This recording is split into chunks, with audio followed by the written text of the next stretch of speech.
Fala empresário, no programa de hoje vamos falar sobre o direito empresarial trabalhista. Como que está a sua contratação? Como é que está a documentação? O E-Social e o Ministério do Trabalho? Eu estou aqui com duas especialistas, a Aretusa e a Mayra, que vão falar um pouco sobre o E-Social, sobre o Ministério do Trabalho. Mayra, Aretusa, o Ministério do Trabalho, ele realmente foi extinto?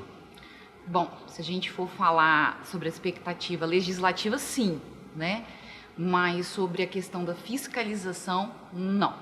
Que preocupação que o empresário tem que ter com esse tanto de informação que de certa forma fica confuso para quem não trabalha na área? Bom, a gente tem uma situação de um cenário de alterações, né? Várias alterações, e que hoje muitos empresários se despreocuparam com o cumprimento das normas. E a extinção do Ministério do Trabalho não significa que as normas não precisam mais ser cumpridas. E hoje nós temos a questão do E-Social. O E-Social, ele é a conjuntura de todas as normas, né? Você tem que lançar todas as normas. As obrigações trabalhistas, as obrigações previdenciárias, as obrigações fiscais. E com isso, tanto a Receita Federal quanto a Previdência Social e quanto o extinto Ministério do Trabalho vão fiscalizar o tempo inteiro. Então, você não vai ter mais um fiscal do trabalho batendo na tua porta. Você vai ter um e-mail batendo lá para você, você não está cumprindo a norma regulamentadora XYZ. Olha que interessante.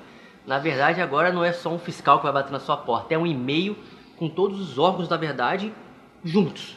É isso mesmo que eu entendi? Sim, a plataforma do E-Social, ela vem substituir, no mínimo, 15 escriturações manuais que o empresário tinha que fazer através da sua contabilidade do seu RH. Ele vem para trazer um maior conforto para os empregados, para os empresários e para o governo. Todos vão ser beneficiados, mas em compensação, a fiscalização em cima das empresas será muito maior. Então, o empresário tem que estar preocupado, sim, com a implantação do E-Social por conta disso. O Ministério do Trabalho ter sido remanejado não vai influenciar em nada na fiscalização, por vários outros motivos que a Mayra já falou, mas também porque nós temos que pensar que os empregados públicos do Ministério do Trabalho, eles não podem ser simplesmente demitidos, eles são estáveis. Então, eles vão continuar trabalhando em outros ministérios. Mas, Aretusa, Mayra, eu participo de alguns grupos de empresários e muitos falam sobre o E-Social, sobre a reforma trabalhista, e foi protelado muitas vezes, e fica um pouco confortável para o empresário acreditar que isso está sendo repassado. Essa preocupação, qual é a preocupação, na verdade, que o empresário tem que ter? Quem que ele tem que procurar para poder ter esse suporte? Essa questão fiscal do E-Social, ela precisa ser trabalhada junto com uma contabilidade de qualidade. Mas não se pode pensar no E-Social como um trabalho só contábil. Ele precisa de uma assessoria jurídica de qualidade e de um trabalho de segurança do trabalho de qualidade. Por quê? O E-Social, ele tem todo um leque de informações que precisam ser incluídos nele, né? Como eu disse anteriormente, são obrigações trabalhistas. A CLT ainda está aí. Ela precisa ser cumprida. E todas as obrigações trabalhistas, tudo, contrato de trabalho, jornada, todas essas informações precisam ser incluídas no E-Social. Inclusive, prestadores de serviço, né? Por exemplo, um advogado que você contrata, um prestador de serviço, um advogado, você precisa lançar no E-Social. Caramba! Então, quando você faz esse tipo de contratação, você precisa saber quem você está contratando, como você está contratando e se essa contratação está sendo feita com qualidade. E para isso você precisa de uma assessoria jurídica de qualidade para te dar toda uma orientação para você não fazer nada errado. Mayra, pequena, média e grande empresa se enquadram no E-Social? Existe alguma diferença? Todas. Inclusive microempreendedor individual. Olha que interessante. Todas as empresas, seja você pequeno, médio, grande ou microempreendedor individual, tem que estar atento com essa reforma trabalhista, com o E-Social, que já está fazendo parte, que está preocupando muitos empresários. E no próximo bloco, vamos falar um pouco mais do que é esse e-social, de que forma que ele pode beneficiar o empresário e de que forma que ele pode ali segurar o empresário. Combinado? Combinado.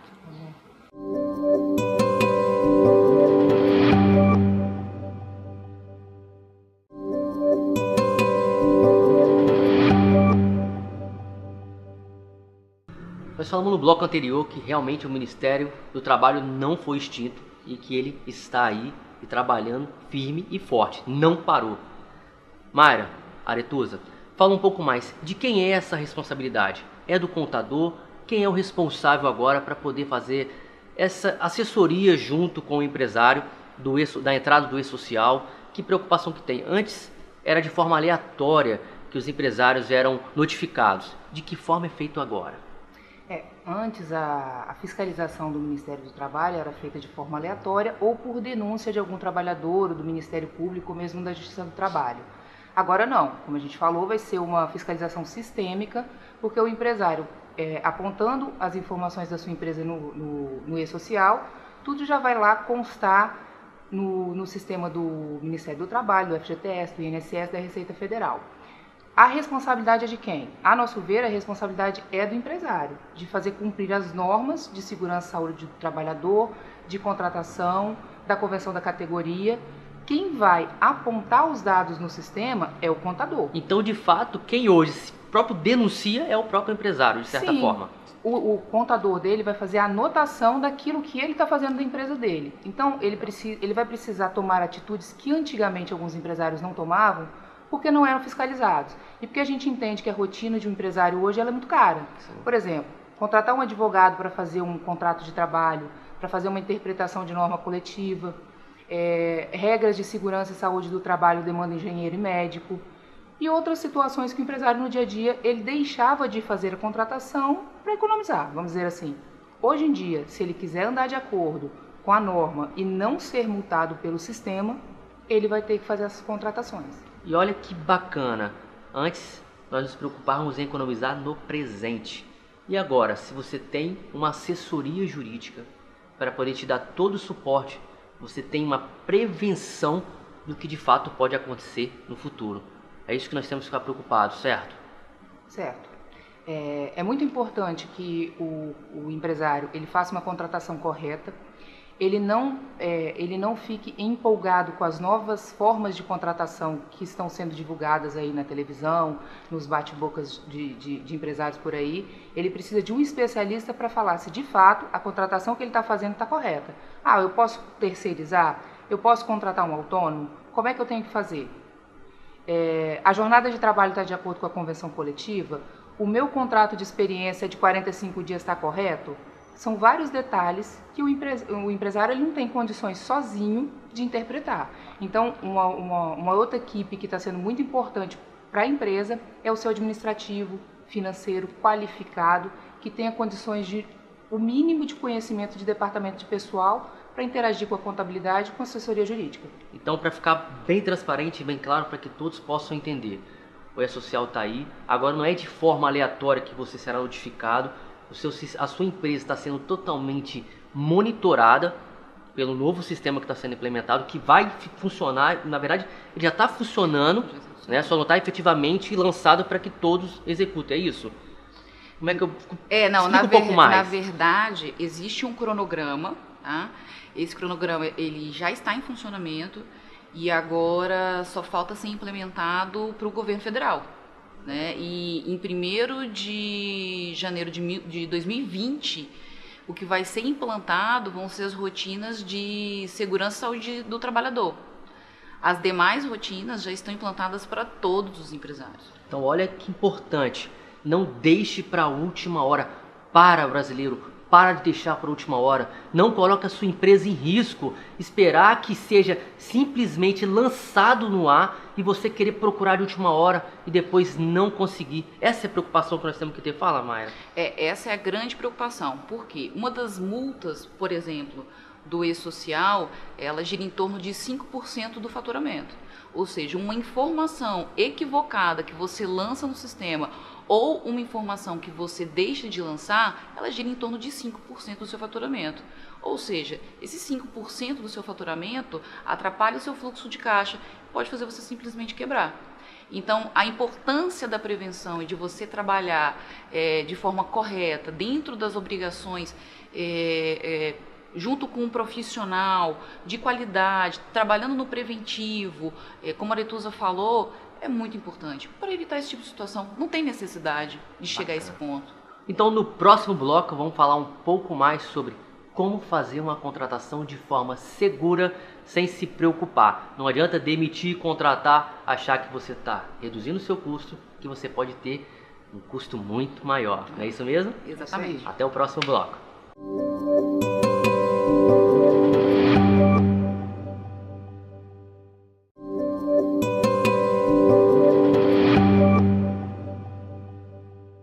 No bloco anterior nós falamos que não é mais de forma aleatória que você é notificado.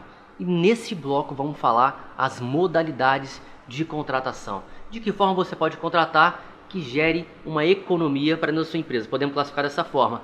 E no próximo bloco vamos falar um pouco sobre a terceirização, que é o que muitas empresas estão fazendo e que forma você terceirizar com segurança. Meninas, quais são as modalidades de contratação? Antes da reforma, as modalidades de contratação mais admitidas era o trabalhador com carteira assinada, o trabalhador seletista e o prestador de serviço.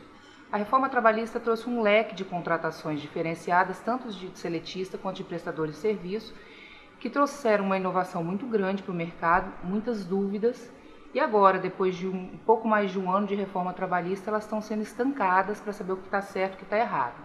Hoje nós temos o trabalhador seletista, que sempre existiu, o prestador de serviço, que sempre existiu, o contrato de trabalho intermitente, o contrato de trabalho a tempo parcial, o autônomo dentro da empresa, a terceirização, Sim. mais alguma? Teletrabalho. E o teletrabalho. Na realidade, teletrabalho, contrato a tempo parcial sempre existiu, mas não eram divulgados. Então, a reforma trabalhista trouxe à tona esse tipo de contratação.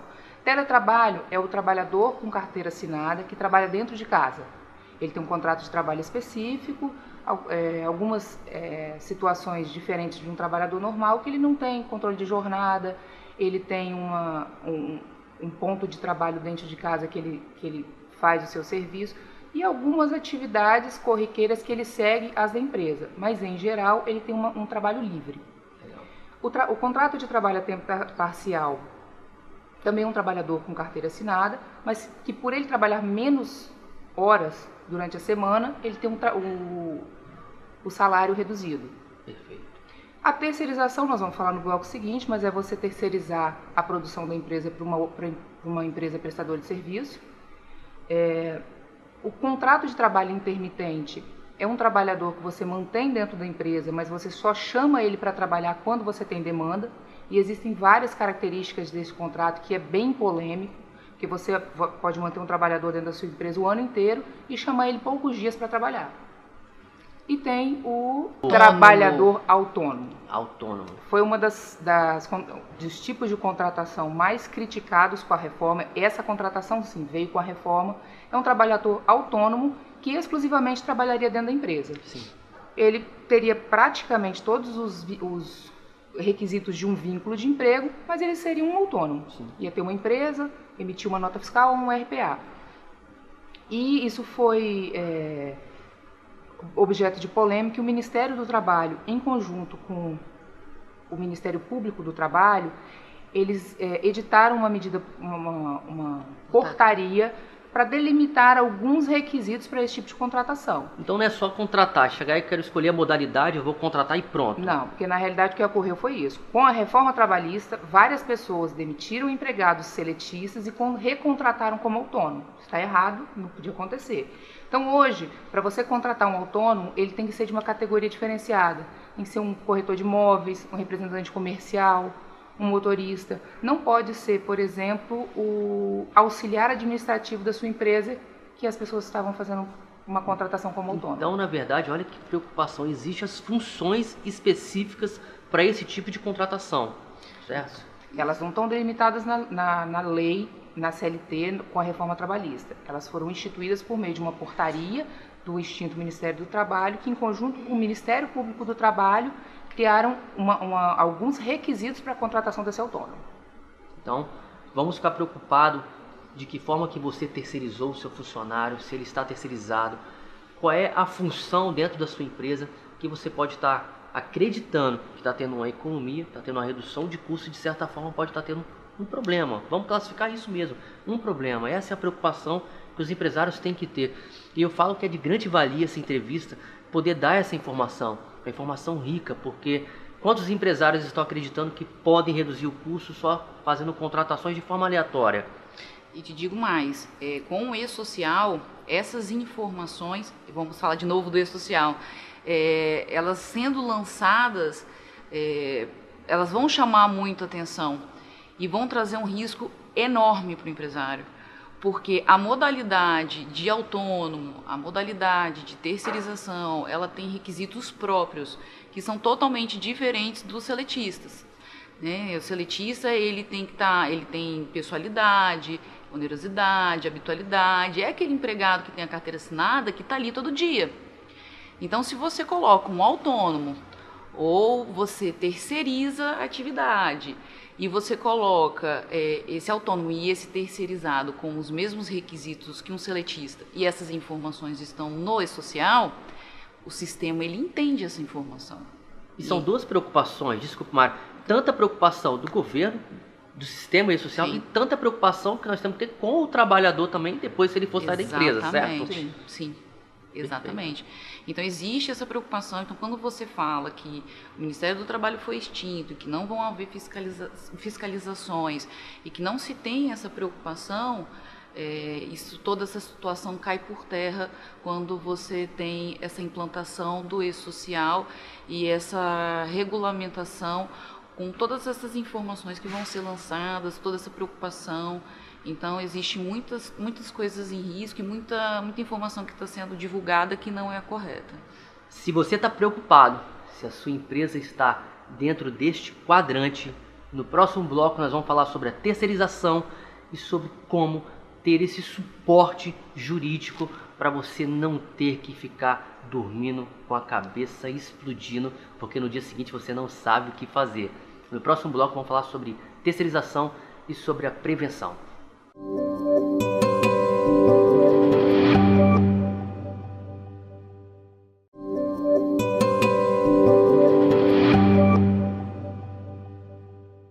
E agora vamos falar um pouco sobre a reforma trabalhista. Nós falamos no bloco anterior sobre as modalidades de contratação. Se você se enquadrou em alguma delas, não fique preocupado que também nesse bloco nós vamos falar como poder prevenir ou como fazer uma assessoria em processo, já em curso. Não se preocupe. Reforma trabalhista. Qual é a maior preocupação? Qual é o maior cuidado que o empresário tem que ter?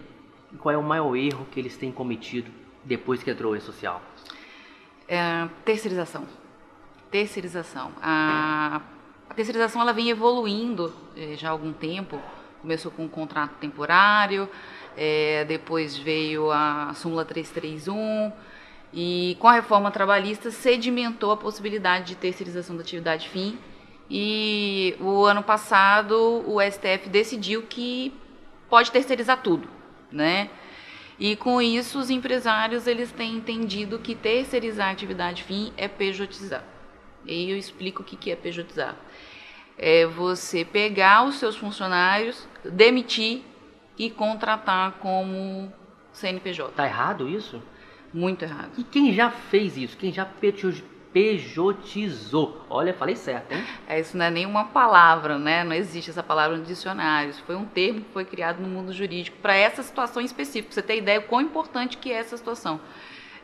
Você precisa ter uma assessoria jurídica para analisar a situação da sua empresa, para poder te orientar, porque é uma situação muito séria. Então essa orientação, ela varia de caso a caso, podemos classificar disso, não tem como fazer uma análise geral? Não, varia de caso a caso, porque vai depender do ramo de atuação que você atua, o ramo de atuação que você atua vai depender da norma coletiva, vai depender de quando o empregado ele foi admitido de quando ele foi dispensado, de quando ele virou um CNPJ, né? Tem muita gente colocando o empregado como MEI, e o MEI ele tem requisitos muito específicos.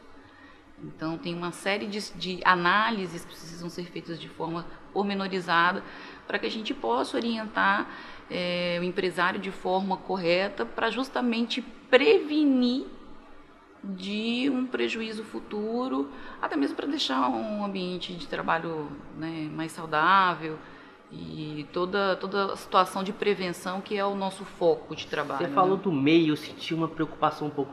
O que tem a ver um MEI com a parte da terceirização? Tem uma diferença nisso?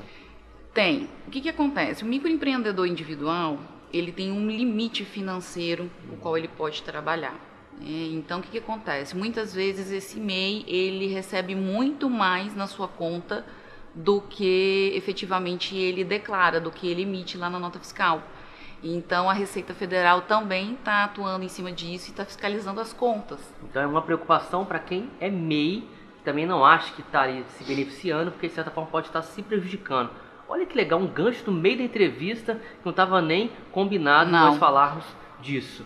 E me fala, eu tenho a minha empresa, eu consegui perceber que eu me enquadrei em alguns pontos críticos, errei, mas eu quero corrigir.